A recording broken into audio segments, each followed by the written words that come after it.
ऐसी जिंदगी होगी, हर तरफ खुशी होगी, इतना प्यार दूंगा तुझे ऐ मेरे सनम। अब न कोई गम होगा, ना ये प्यार कम होगा, साथी मेरे तुझको मेरे सर की है कसम। एक दूजे को आजमाना है, हद से गुजर जाना है, हो हद से गुजर जाना है। हेलो दोस्तों, आप सभी का स्वागत है आपके अपने YouTube चैनल मैथ मस्ती पर। और दोस्तों, मैं हूं विपिन यादव। आज की इस वीडियो में हम आपको टाइम एंड डिस्टेंस और स्पीड के पूरा बेसिक से लेकर हाई लेवल तक की थ्योरी हम आपको कराने वाले हैं। इस वीडियो में बने रहिएगा, क्योंकि इस वीडियो के बाद टाइम एंड डिस्टेंस से कोई भी प्रश्न आपको ना समझ में आए ऐसा हो नहीं सकता है। इसके बाद एक वीडियो हम और लेकर आएंगे और आपको रेलवे से लेकर एसएससी लेवल तक के सारे क्वेश्चन हम आपको करवाएंगे अगली वीडियो में। और इस वीडियो में हम ऐसा कॉन्सेप्ट आपको बताने वाले हैं, ऐसा इसका बेसिक चीज बताने वाले हैं कि कोई भी क्वेश्चन आपको परेशान नहीं करेगा। ये मेरा चैलेंज है। मैं ऐसे ही कुछ नहीं लिख देता हूं। आप अभी तक जितनी भी वीडियो देखे होंगे आपको पता चल गया होगा, फालतू चीज मैं नहीं पढ़ाता हूं, पढ़ाता वही हूं जो सीधा आपको समझ में आए और एग्जाम में आए। तो चलिए शुरू करते हैं आज के क्लास को और बने रहिएगा इस वीडियो में अंत तक। आपको पता चल जाएगा कि टाइम एंड डिस्टेंस में शायद आपने ऐसे कभी पढ़ा ही नहीं था, इस वीडियो में आप पढ़ने वाले हैं। तो चलिए बढ़ते हैं। तो दोस्तों, आपको पता है 3 चीज ही आपसे सवाल में पूछा जाएगा, समय, दूरी और चाल। और इसी को अलग से चैप्टर बना दिया जाता है कि ट्रेन संबंधित यानी रेलगाड़ी संबंधित। उसमें कुछ नहीं है भैया, रेलगाड़ी संबंधित यही ना पूछा जाएगा कि दूरी कितना तय किया, समय कितना लगा या उसकी चाल कितनी है। तो टाइम, डिस्टेंस और स्पीड पढ़ने के बाद वो सारी समस्याएं खत्म। सबसे पहले हम जानते हैं कि इसको हम हिंदी में समय कहते हैं, ये बात आप बचपन से जान रहे हैं। डिस्टेंस यानी दूरी और स्पीड मतलब चाल। दोस्तों, सबसे पहले मैं बहुत छोटा छोटा बात करूंगा, 2-4-5 मिनट। उसके बाद देखिए मैं आपको क्या बताने वाला हूं। आपको पता है कि दूरी बराबर होता है चाल गुना समय। दूरी बराबर होता है क्या? चाल गुना समय। चाल गुना समय दूरी होता है। कैसे? अब मान लीजिए कोई व्यक्ति 60 किलोमीटर प्रति घंटा के चाल से चला है। प्रति घंटा का मतलब हुआ कि 1 घंटा में 60 किलोमीटर। कोई आदमी 60 किलोमीटर प्रति घंटा के चाल से चल रहा है, इसका मतलब यह हुआ कि 1 घंटा में 60 किलोमीटर चल रहा है। रियल में तो यह लिखा हुआ ऐसे है कि 60 किलोमीटर बट्टा 1 घंटा, ऐसे लिखा हुआ है। अरे समझ में, ऐसे लिखा हुआ है 60 किलोमीटर प्रति घंटा। ये बट्टा का ही चिन्ह है। अब आ जाइए, तो थोड़ा स्टाइल में लिखा हुआ है 60 किलोमीटर प्रति घंटा, इसका मतलब 1 घंटा में 60 किलोमीटर। और अगर हम बात कर ले यहां पर कि 2 घंटा में कितना चलेगा, तो 60 किलोमीटर प्रति घंटा, तो 2 घंटा में 60 दूना 120 हुआ। इसको हम क्या करते हैं, 2 घंटा से गुना करते हैं। दोस्तों, ये बटा में घंटा है जबकि ये ऊपर में है। ये घंटा से घंटा कट जाता है, 60 दूना 120 किलोमीटर हो जाता है, दूरी तय हुआ। यानी दूरी निकालने के लिए हमने चाल और समय का गुना किया, इसलिए चाल गुना समय क्या होता है भाई? दूरी होता है। तो चाल गुना समय दूरी होता है। अब आपको यह बात पता है तो जानते हैं केवल एक फार्मूला से, तो बाकी 2 फार्मूला और याद हो गया। क्या है कि देखिए चाल गुना समय दूरी है। आपको पता है जब ये दोनों में गुना का संबंध है, बराबर के इधर कोई एक को भेजेंगे तो वो भाग में हो जाएगा। यानी दूरी इधर जीव का त्यों, अब बट्टा हम अगर चाल लाते हैं तो चाल को हम बट्टा में लेके आ गए, तो उधर कौन बच गया? समय बच गया। यानी कि समय बराबर दूरी बट्टा चाल। उसी तरह हम चाहे तो समय को बट्टा में लेकर आएंगे तो इधर तो हमारा दूरी रहेगा ही, बट्टा में आ जाएगा हमारा समय। अब बराबर कौन रह जाएगा? समय को तो इधर लेके आ गए तो बराबर चाल रह जाएगा। दोस्तों, बस एक फार्मूला ही आप जानते हो तो 2 फार्मूला और आपको इसी से बना लेना है, और ये ऐसा आप जानते भी होंगे। चलिए, अब मुझे विश्वास है कि 100% लोग इस बात को जानते होंगे, 100% लोग। अब आपको सीधे समय बराबर दूरी बट्टा चाल याद नहीं रखना है, आपको ऐसे भी याद रखना है कि दूरी बट्टा चाल समय होता है, दूरी बट्टा समय चाल होता है। दोस्तों दूरी हमेशा ऊपर में रहता है, हम दूरी को ही किसी समय में तय करते हैं तो दूरी में समय से भाग देते हैं, चाल निकल के आता है, दूरी में चाल से भाग देते हैं, समय निकल कर आता है, और दूरी बराबर तो चाल गुना समय होता ही है। अब हम आपको यह बताना चाहेंगे कि चाल जो होता है ना, यह आपको दो तरह से दिया हुआ रहेगा। चाल दो तरह से, एक तो आपको किलोमीटर प्रति घंटा में रह सकता है, दूसरा मीटर प्रति सेकंड में रह सकता है। तो चाल किलोमीटर प्रति घंटा और चाल ऐसा भी रहेगा मीटर प्रति सेकंड। दोस्तों अगर आपको दिया हुआ है 18 किलोमीटर प्रति घंटा, इसका मतलब है 1 घंटा में 18 किलोमीटर कोई गाड़ी चल रही है। अगर आपको दिया हुआ है 15 मीटर प्रति सेकंड, इसका मतलब है कि 1 सेकंड में 15 मीटर चल रही है। बात आ गया समझ में? अब सुनिए, 15 मीटर प्रति सेकंड, तो जब आपको चाल मीटर प्रति सेकंड में रहे ना, तो समय सेकंड में मालूम होना चाहिए, और नहीं मालूम है तो उसको चेंज करके ले आएंगे।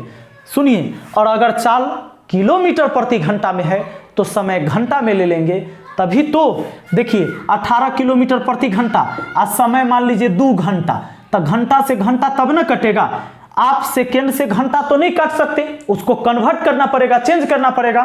तो याद रहे कि चाल अगर किलोमीटर प्रति घंटा में है तो आपको समय घंटा में रहना चाहिए, अगर चाल मीटर प्रति सेकंड में है तो समय सेकंड में होना चाहिए। इतना बात समझ गए हैं? अब दोस्तों एक चीज जान लीजिए, बहुत ही खतरनाक चीज। खतरनाक चीज क्या है ये जरा ध्यान दीजिएगा। आप जान लीजिए, ये देखिए, ये इधर मैंने लिखा मीटर प्रति सेकंड, इधर लिखा मैंने किलोमीटर प्रति घंटा। दोस्तों 5 का पहाड़ा आपको आता है? आता होगा। 5 का 5, 5 दूना 10, 5 3 15, 5 चौके 20, 25 25, 5 6 के 30, आपको मन करे तो आगे भी जा सकते हो। और इधर 18 के 18, 18 दूना 36, 18 23 54, 18 चौके 72, 18 55 90, 18 6 के 108, आगे भी जाओ, कोई दिक्कत नहीं। इसका सेंस ये हुआ दोस्तों कि ये 5 मीटर प्रति सेकंड जो चाल होगा वो 18 किलोमीटर प्रति घंटा के बराबर होगा। 10 मीटर प्रति सेकंड चाल जो होगा वो 36 किलोमीटर प्रति घंटा के बराबर होगा। अगर 15 मीटर प्रति सेकंड चाल है तो 54 किलोमीटर प्रति घंटा के बराबर होगा। ये बात हम क्यों बता रहे हैं? क्यों बता रहे हैं हम आपको ये बात? ये इसलिए बता रहे हैं कि आपको जब सवाल आएगा ना तो चाल को चेंज करते रहना होगा। बराबर सवाल में आते रहता है, ऐसा बार बार आएगा कि चाल को आपको कन्वर्ट करना पड़ेगा। और ये बात आपको पता है तो 90% सवाल में ये ट्रिक आपको काम करेगा, बाकी 10% कहाँ जाएगा उसके लिए हम बताएंगे कि 5/18 और 18/5 का यूज करेंगे। क्यों करेंगे? 18/5 का क्यों, उसको भी बताएंगे। ध्यान दीजिएगा दोस्तों, तो इधर 5 का टेबल याद रखना है, इधर 18 का टेबल। मीटर प्रति सेकंड हमेशा छोटा यूनिट होता है, तो छोटा वाला में छोटका का पहाड़ा। अब किलोमीटर प्रति घंटा बड़ा यूनिट होता है तो इसमें बड़का के पहाड़ा। अरे बड़ा छोटा नहीं समझे भैया, अरे मीटर छोटा होगा ना किलोमीटर से, और सेकंड छोटा होता है ना घंटा से, होता है कि नहीं? तो छोटका वाला में छोटका के पहाड़ा और बड़का वाला में बड़का के पहाड़ा, यही तो बात है। तो बताइए, अगर 20 मीटर प्रति सेकंड आपसे कहा जाए तो 20 होता है 5 को 4 बार पढ़ने से, तो उधर 18 को 4 बार पढ़ दीजिए। 18 चौके 72 किलोमीटर प्रति घंटा। हम अगर आपसे कहें कि जरा बताइए 25 मीटर प्रति सेकंड किलोमीटर प्रति घंटा में कितना होगा? 25। आप सोचिएगा 25 पूछे हैं, 25, तब 25 होता है 5 के 5 बार पढ़ने से, तो 18 को 5 बार पढ़ दीजिए, 18 5 90 किलोमीटर प्रति घंटा हो जाएगा। क्लियर ना? चलिए आगे बढ़ते हैं।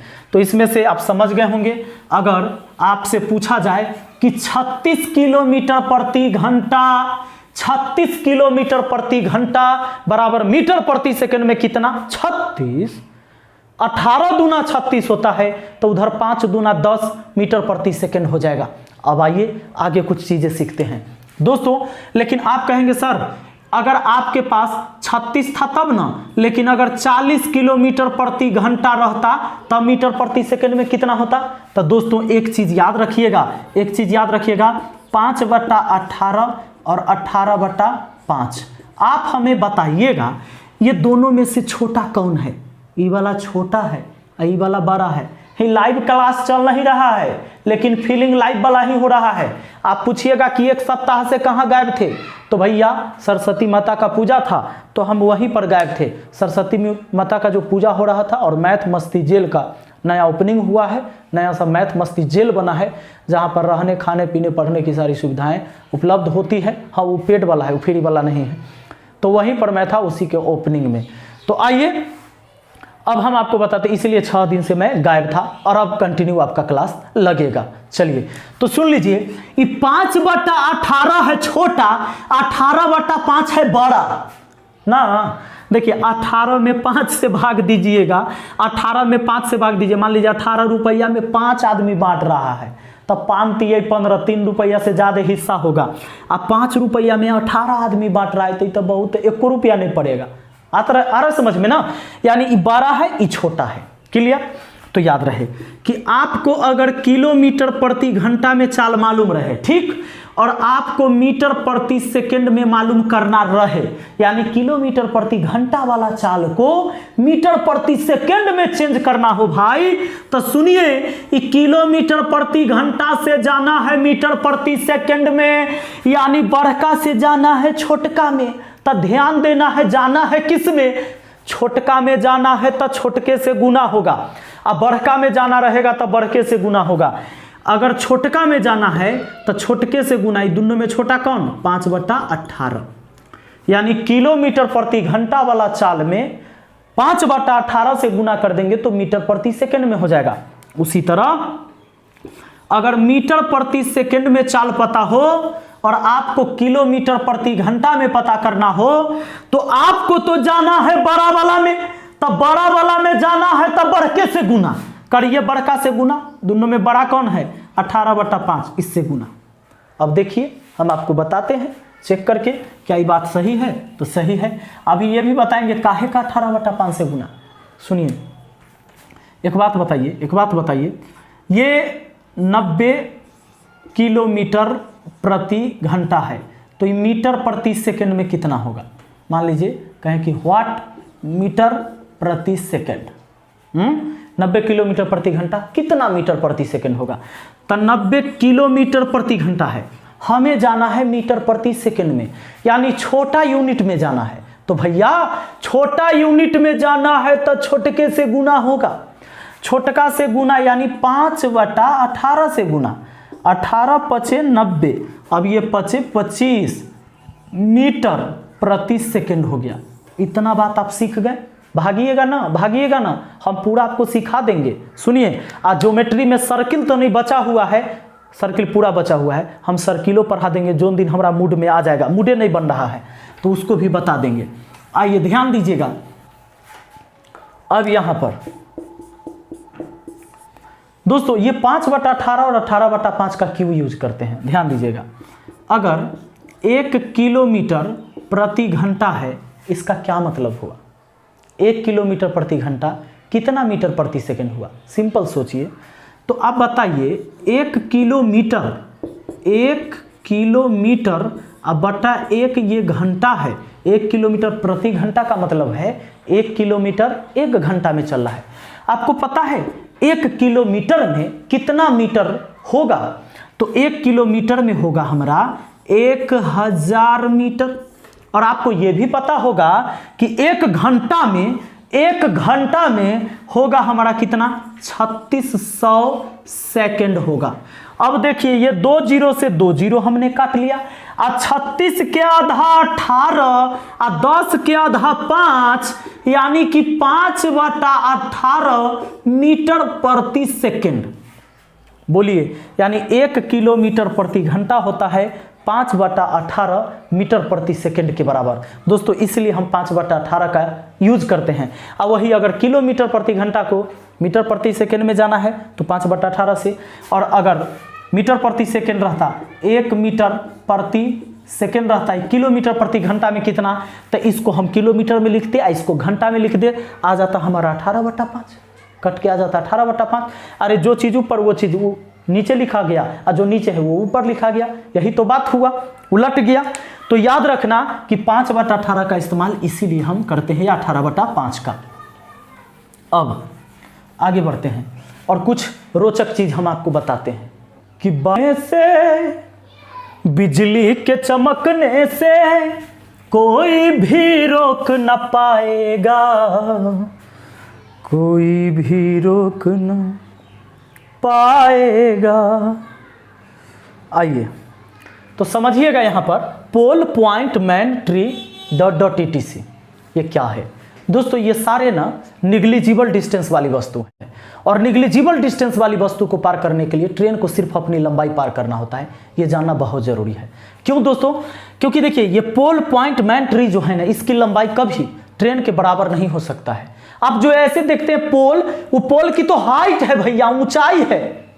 लंबाई ऐसे मापिए ना, लंबाई देखिए ट्रेन का लंबाई कितना होता है, कितना होता है, और बताइए जरा पोल की लंबाई कितनी होती है, आदमी की लंबाई कितनी है, बस इतना, इतना तो है, ये है इतना। और ट्रेन का देखिए कितना होता है दोस्तों। वो सारे नगण्य वस्तु हो गया ट्रेन की अपेक्षा, उसको नगण्य और उसकी लंबाई हमेशा 0 माना जाता है। ध्यान रखिएगा, ऐसी कोई भी वस्तु, अब आपको याद ना रहेगा कि भैया कौन कौन वस्तु के लंबाई होगा ट्रेन के लंबाई की तुलना में नगण्य, यानी 0 के बराबर कौन लेंगे? तो सुन लो, ऐसा कौनो वस्तु जो तुम्हें दिखता हो, दिखना चाहिए, जिसकी लंबाई ट्रेन से कभी बराबर ना हो, ट्रेन से कभी बड़ा ना हो, समझ लीजिए वो हमेशा छोटे रहता है, वो सब हो गया निग्लिजिबल डिस्टेंस वाली वस्तु।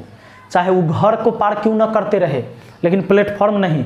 आप देखे होंगे कि प्लेटफॉर्म तो ऐसा होता है भैया, प्लेटफॉर्म ऐसा होता है जो ट्रेन के बराबर भी हो सकता है, ट्रेन से बड़ा भी हो सकता है, ट्रेन से छोटा। कोई ब्रिज, तो ब्रिज ट्रेन से बड़ा भी होता है, ट्रेन से छोटा। लेकिन कोई आदमी आपको मिला जो ट्रेन से बड़ा हो जाए? नहीं। तो वैसी सारी वस्तु जिसकी लंबाई ट्रेन की लंबाई की तुलना में 9 के बराबर हो, वो सब निग्लिजिबल डिस्टेंस वाली वस्तु है।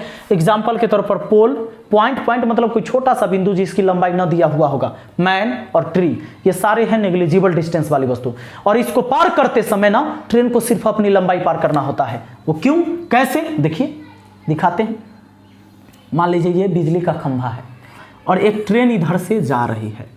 तो भैया ट्रेन जा रही है, ऐसे बुलेट ट्रेन का जमाना आ गया है, लेकिन हम तो यहाँ अभी आपको चलाएंगे कोयले वाला इंजन। अब सुनिए, तो ये क्या हो रहा है, ध्यान दीजिए, कोयला वाला इंजन है, धुआं दे रहा है, हाँ, हालांकि पॉल्यूशन नहीं फैलाएगा, ऐसा मैंने ट्रेन बनाया है।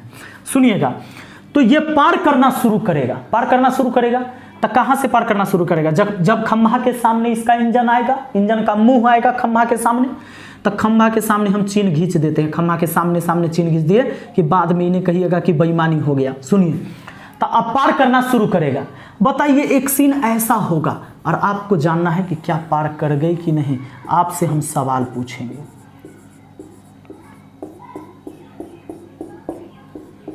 कि ताकते रहते तुझको सांझ सवेरे।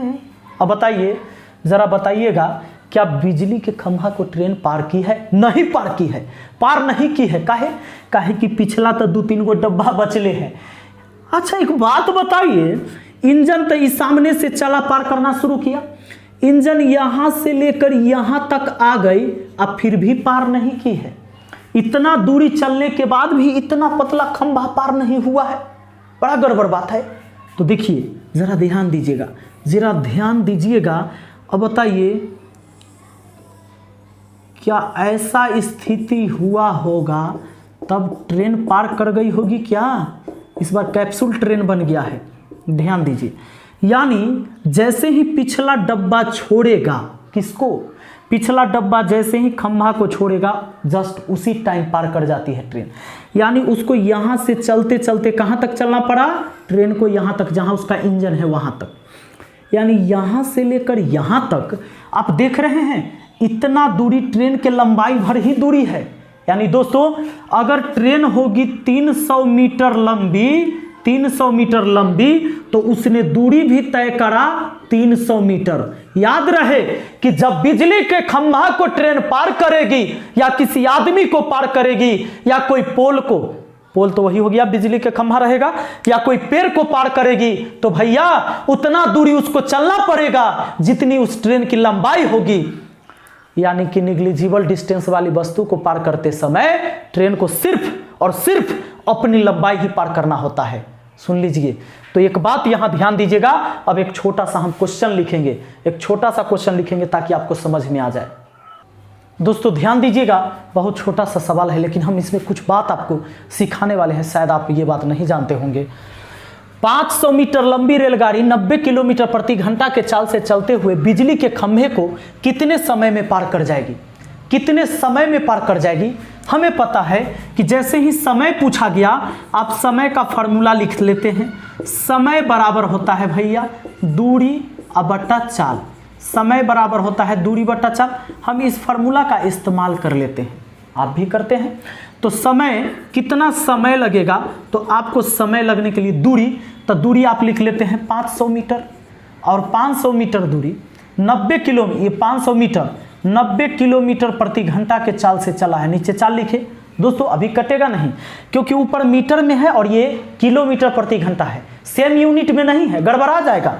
आप ऊपर वाला को 500 मीटर है तो ठीक, अब 90 किलोमीटर प्रति घंटा, 90 होता है 18 के 5 बार पढ़ने से, तो नीचे 5 को 5 बार पढ़िए, यानी 25 मीटर प्रति सेकेंड कहिएगा। थोड़ा देर पहले बताएं कि ना, सुनिए, मीटर से मीटर 25 दूना 50, यानी 20 सेकेंड लगेगा पार करने में। लेकिन एक बात आपके दिमाग में ये रह जाता है कि समय बराबर होता है दूरी बट्टा चाल, लेकिन ये दूरी कहाँ से लिख दिए 500 मीटर? क्या खंभा को पार करते समय 500 मीटर गाड़ी चली है? क्या हुआ था, कहाँ से दूरी आया? ये दूरी कैसे ले लिए? ये तो 500 मीटर ट्रेन के लंबाई है। तो भैया अभी जस्ट हमने बताया था, हमने क्या बताया था जानते हैं? सुनिए जरा, बैक में आइए, कि जब कोई बिजली के खंभा को ट्रेन पार करती है तो सीन कुछ ऐसा रहता है ना,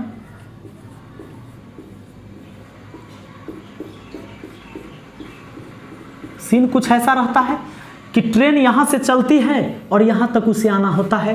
कहने का मतलब कि अगर उस ट्रेन की लंबाई 500 मीटर थी, ट्रेन की लंबाई 500 मीटर, तो इस बिजली के खंभा को पार करते समय उस ट्रेन को भी कितना चलना पड़ा होगा? अरे ये ट्रेन जितना बड़ा है उतना ही बड़ा ना दूरी उसको तय करना होता है, यानी 500 मीटर दूरी तय करना होता है। दूरी ई वाला लिया जाता है, बात आ रही समझ में? लेकिन यह दूरी ट्रेन के लंबाई भर ही होता है, इसलिए हम वहां फार्मूला में इस्तेमाल कर लिए कि ये 500 मीटर दूरी हुआ, और चाल 90 किलोमीटर प्रति घंटा हुआ, तो 90 को हमने लिख लिया 25 मीटर प्रति सेकेंड, और यह हो गया दूरी बट्टा चाल, हमारा निकल गया क्या? समय।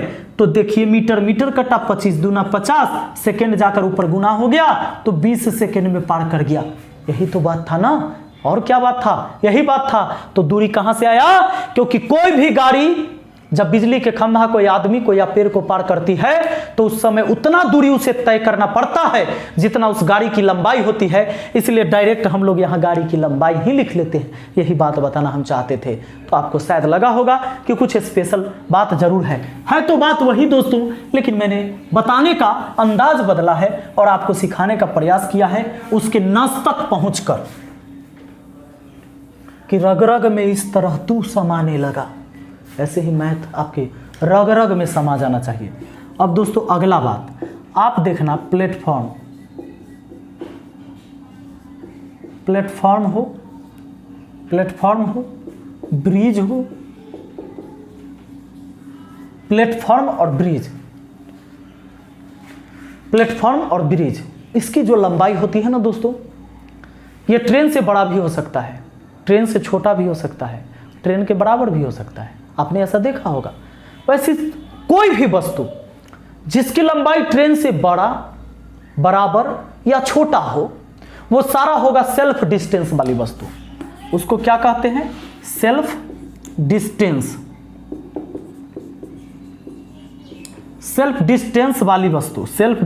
वाली वस्तु। और इनको पार करते समय ना ट्रेन को अपनी और उस वस्तु की लंबाई के योग को पार करना होता है। हाँ, अब चलिए इसमें भी बड़ा रोमांचक बात आपको सिखाते हैं।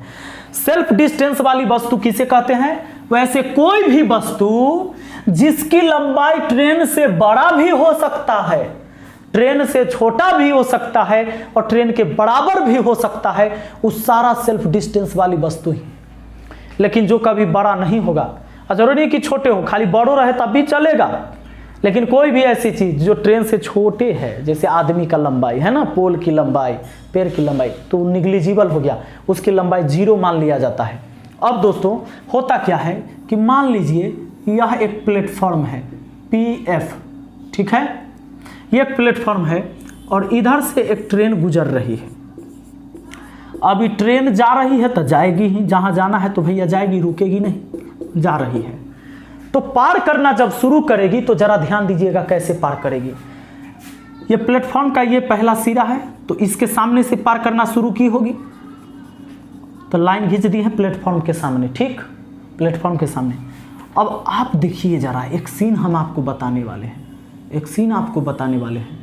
आप मुझे बताइएगा, आप खुद में सोचिएगा, क्या यह ट्रेन प्लेटफॉर्म को पार कर ली है?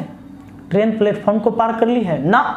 जबकि आप देख रहे हो ट्रेन यहां से लेकर यहां तक चल के आ गई है, फिर भी पार नहीं की है, फिर भी पार नहीं की है। कब पार करेगी, कब पार करेगी ये ट्रेन? तो जैसे ही इसका पिछला डब्बा, याद रहे, जैसे ही पिछला डब्बा प्लेटफॉर्म के लास्ट वाले छोर को छोड़ दे, तब पार कर जाएगी दोस्तों। यानी कि ट्रेन को यहां से लेकर चलते चलते चलते चलते यहां तक आना पड़ा, तब जाके पार हुआ। आपको पता है यहां से लेकर, यानी इस सामने से लेकर इस सामने तक प्लेटफॉर्म की लंबाई है, अब प्लस यहां से यहां तक ट्रेन की लंबाई है। इसका मतलब कि इस प्लेटफॉर्म को पार करते समय ट्रेन को वहां तक जाना पड़ा। कहां तक? यहां से लेकर यहां तक, यानी कि प्लेटफॉर्म को पार करते समय ट्रेन को प्लेटफॉर्म की लंबाई अब प्लस में ट्रेन की लंबाई के योग को पार करना होता है। तो सिर्फ प्लेटफॉर्म पर ही ये लागू नहीं होता है। कोई सुरंग दे देगा, कहेगा 50 मीटर लंबा सुरंग है, आपको कह देगा कोई ब्रिज को ट्रेन पार करते रहिए, ब्रिज पर से ट्रेन जा रही है, उस टाइम भी ट्रेन को अपनी लंबाई के साथ साथ उस वस्तु की लंबाई के योग को पार करना होता है। तो याद रखिएगा, सेल्फ डिस्टेंस वाली सारी वस्तु में ऐसा होता है। और वैसा कौन वस्तु? जो ट्रेन से बड़ा भी हो सकता है, छोटा भी हो सकता है, बराबर भी हो सकता है। तो चलिए क्वेश्चन लिखते हैं और देखिएगा क्या होता है इसमें। दोस्तों ध्यान दीजिएगा, क्वेश्चन हमारे सामने कि 72 किलोमीटर प्रति घंटा के चाल से चलती एक रेलगाड़ी 400 मीटर लंबे प्लेटफॉर्म को कितने समय में पार कर जाएगी? कितने समय में पार कर जाएगी? तो सुनिएगा, आपसे पूछा गया है समय, तो कितने समय में पार कर जाएगी? तो समय बराबर क्या होता है? दूरी बट्टा चाल। तो 72 किलोमीटर प्रति घंटा चाल है और 400 मीटर लंबा प्लेटफॉर्म पार करना है, तो आप लिख देंगे यहाँ 400 मीटर, ये हो गया दूरी, इतने लंबाई पार करना है। और 72 के चाल, 72, 18 चौके 72, तो 5 चौके 20, यानी हो गया 20 मीटर प्रति सेकेंड। मीटर मीटर कटा, अब 20 400, आपका आंसर निकल के आ गया 20 सेकेंड। लेकिन ये आंसर गलत है। ये आंसर गलत है। अब कहिएगा काहे गलत? तो काहे गलत, देखिए काहे गलत। भैया यहाँ 72 के चाल से चलती एक रेलगाड़ी पार किया है किसको? कोई बिजली के खंभा को ना, पार किया है प्लेटफॉर्म को।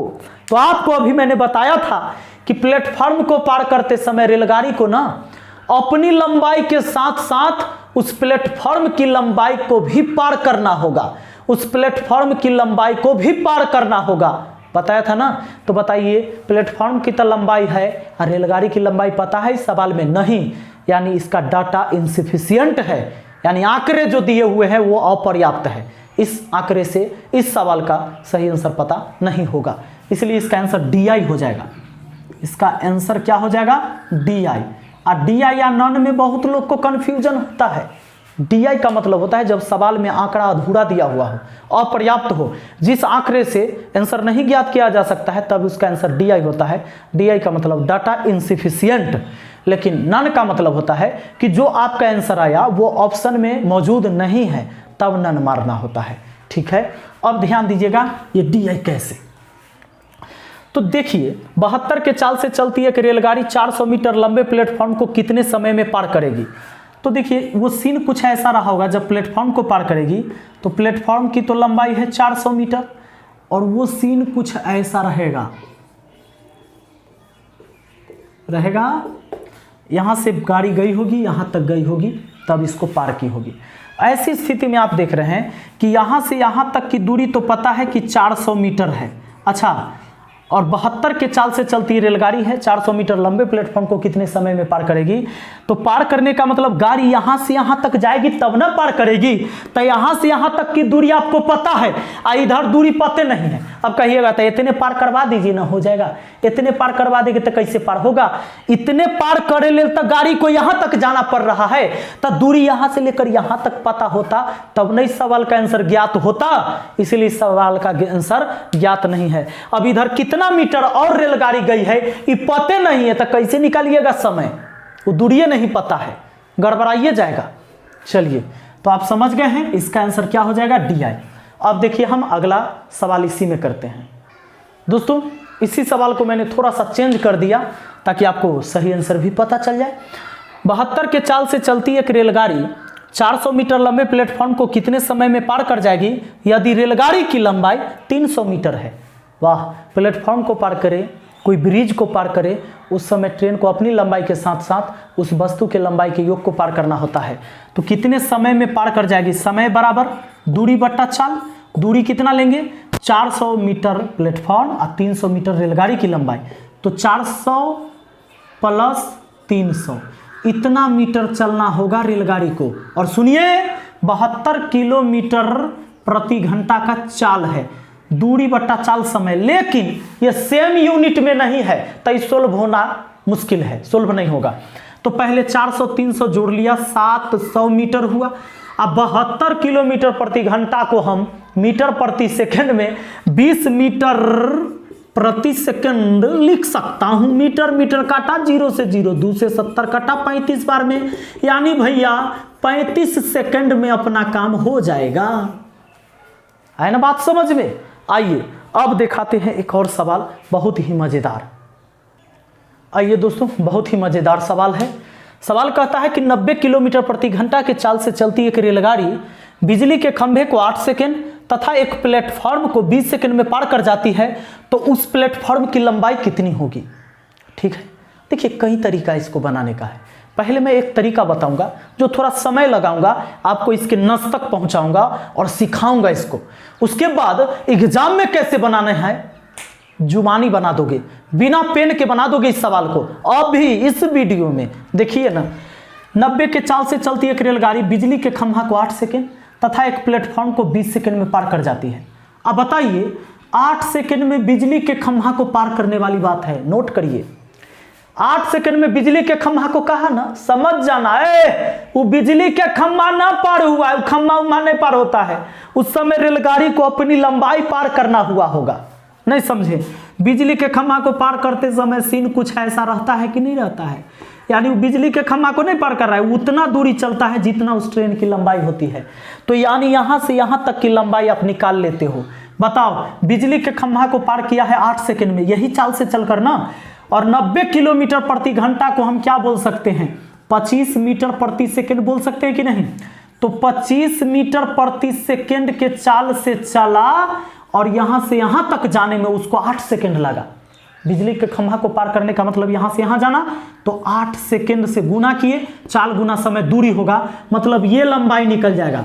और ये लंबाई किसके बराबर? ट्रेन के बराबर, यानी ये लंबाई ट्रेन का हो गया। हाँ, सेकंड से सेकंड कटा, अब 25 अठे 200, यानी 200 मीटर हुआ ट्रेन की लंबाई। आगे कहता है तथा एक प्लेटफॉर्म को 20 सेकंड में पार कर जाती है। अब प्लेटफॉर्म को 20 सेकंड में पार करने का मतलब समझे कि नहीं? सुनिए, ऐसा सीन रहा होगा कि वो प्लेटफॉर्म को जब ट्रेन पार की होगी ना दोस्तों, तो सीन कुछ ऐसा रहा होगा, यहां से लेकर ट्रेन यहां तक गई होगी।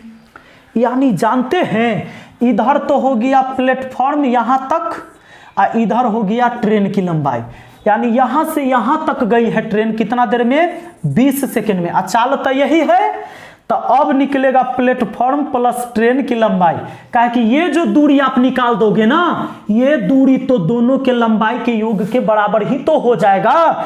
यानी वही 25 मीटर प्रति सेकंड के चाल से चलकर 20 सेकंड, 20 सेकेंड तक चली, सेकेंड सेकेंड कैंसिल, 25 दूना 50, यानी 500 मीटर हो गया दोनों के लंबाई का योग। आपसे किसका पूछा रहा है? प्लेटफॉर्म का। तो आप यही बताइए, दोनों के लंबाई का योग 500 मीटर और ट्रेन अकेले है 200 मीटर, तब 500 में से 200 निकाल देंगे तब प्लेटफॉर्म के लंबाई 300 मीटर ना हो जाएगा? हो जाएगा कि नहीं? 500 में से ट्रेन वाला घटा दिए, 500 में से 200 घटा दिए, 300 हो जाएगा प्लेटफॉर्म का।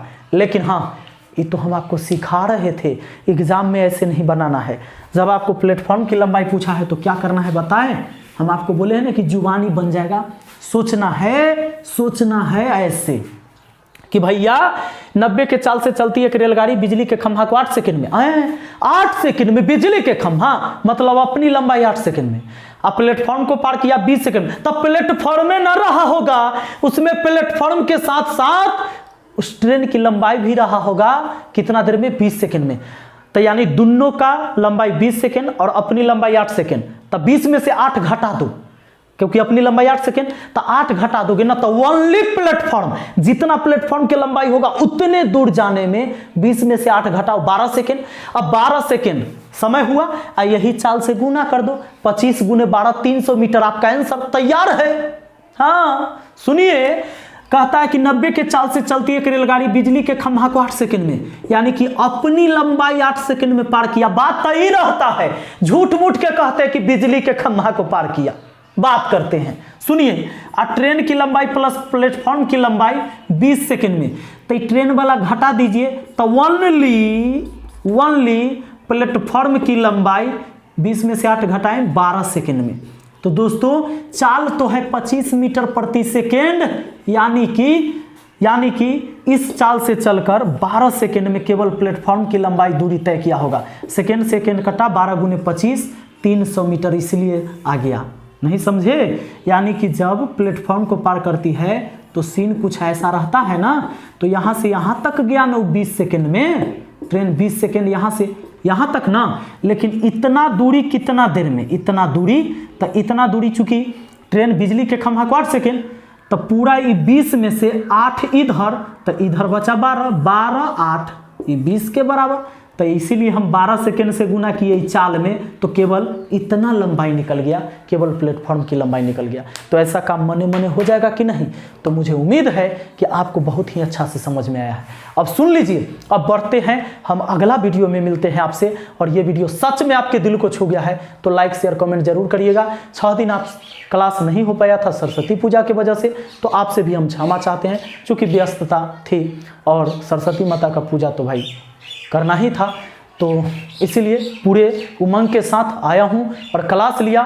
और मुझे उम्मीद है कि माँ सरस्वती ने मुझ में इतनी ताकत दी है और देते रहेंगे कि हम कुछ भी पढ़ाएंगे तो आपको समझ में आएगा और सीधे आपके दिमाग तक हम ठोक देंगे इस बात को। दोस्तों मिलते हैं अगली वीडियो में। वीडियो को लाइक शेयर कमेंट जरूर करिएगा, और नए व्यूअर है तो चैनल सब्सक्राइब करके बेल आइकन दबा लीजिए, ताकि जब भी हम वीडियो डालें तो उस वीडियो का नोटिफिकेशन आप तक सबसे पहले पहुंचे। ठीक है, मिलते हैं अगली वीडियो में। Thank you, best of luck.